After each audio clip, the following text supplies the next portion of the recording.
પ્રધાનમંત્રી મોદીના જન્મદિવસ નિમિત્તે સુરતમાં ખાસ ઉજવણી થઈ રહી છે। કેન્દ્રીય મંત્રી સી.આર. પાટીલે પ્રાર્થના કરી, ભગવાન મહાદેવ પર જળાભિષેક કરી, પીએમના દીર્ઘાયુ માટે પ્રાર્થના કરી। મોટી સંખ્યામાં ભાજપના કાર્યકરો પૂજામાં જોડાયા।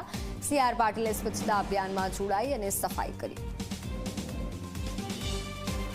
જળાભિષેક કરી અને સ્વચ્છતા અભિયાનમાં પણ સી.આર. પાટીલ જોડાયા। સાથે પીએમનો આજે જન્મદિવસ છે તેથી પ્રાર્થના પણ કરી હતી। સી.આર. પાટીલે મહાદેવની પૂજા કરી, પીએમના દીર્ઘાયુ માટે પ્રાર્થના કરી। બીજી તરફના આપ દ્રશ્યો જુઓ જ્યાં સફાઈ પણ કરી।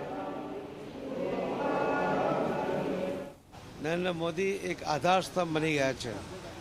એમને દીર્ઘાયુ આવે, એમને તંદુરસ્તી મળે, એના માટે આજે આખા દેશના લોકો એ ભગવાનના મંદિરમાં જઈને પ્રાર્થના કરી રહ્યા છે।